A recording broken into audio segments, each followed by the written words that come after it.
नमस्कार दोस्तों, आज से वर्ष 2023 का सावन माह शुरू हो गया है। इस माह में शिव जी का अभिषेक और विधिपूर्ण पूजा करने की सनातन परंपरा रही है। शिव पूजा के पश्चात नंदीश्वर की भी पूजा जरूर करनी चाहिए।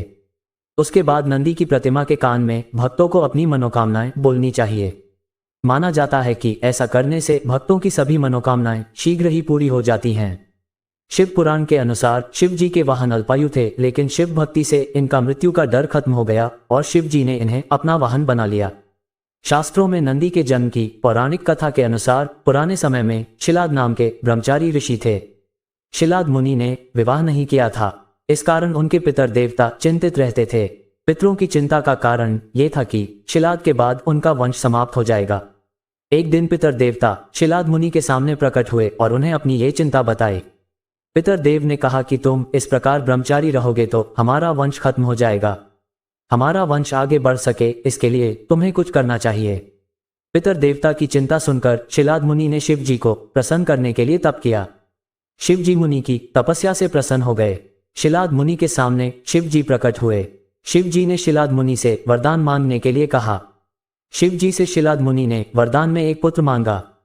शिव जी ने शिलाद मुनि की इच्छा पूरी होने का वर दे दिया और अंतर्ध्यान हो गए। कुछ समय बाद एक दिन शिलाद मुनि खेत में हल चला रहे थे। उस समय उन्हें खेत में से एक छोटा बच्चा मिला। शिलाद मुनि ने उस बच्चे को ही अपना पुत्र मान लिया और उसका नाम नंदी रख दिया। शिलाद मुनि नंदी का पालन करने लगे। शिलाद मुनि ने नंदी को संपूर्ण वेदों का ज्ञान दिया।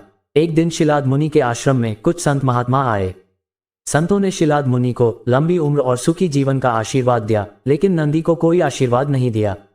इस बारे में शिलाद मुनि ने संतों से बात की तो संतों ने बताया कि नंदी की उम्र ज्यादा नहीं है, ये अल्पायु है।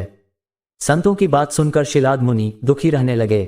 जब नंदी ने अपने पिता को दुखी देखा तो उन्होंने इस दुख वजह पूछी। शिलाद मुनि ने नंदी को संतों की बात बता दी। जब नंदी को ज्ञात हुआ कि वह अल्पायु है तो उन्होंने अपने पिता से कहा कि आप चिंता न करें, इन संतों की भविष्यवाणी कभी सच नहीं होगी। तब नंदी ने शिव जी को प्रसन्न करने के लिए तपस्या शुरू कर दी। कठिन तपस्या के उपरांत शिव जी प्रसन्न होकर नंदी के सामने प्रकट हुए। नंदी के मन की बात जानते हुए शिव जी नंदी से कहा कि तुम मेरे ही अंश हो, इसलिए तुम्हें मृत्यु से डरने की जरूरत नहीं है। फिर शिव जी ने नंदी से वर मांगने के लिए कहा तो नंदी ने कहा कि आप मुझे अपना सेवक बना लीजिए। शिव जी ने नंदी की इच्छा पूरी करने के लिए उन्हें अपना वाहन बना लिया। इसके बाद नंदी शिव के वाहन बने और साथ ही उनके प्रिय गण भी बन गए। तब से नंदी हर समय शिव जी के साथ ही रहते हैं। इस मान्यता की वजह से शिव जी के हर मंदिर में शिवलिंग के साथ ही नंदी भगवान की प्रतिमा भी जरूर होती है। शास्त्रों में बताया गया है कि शिव जी तपस्या में बैठे रहते हैं।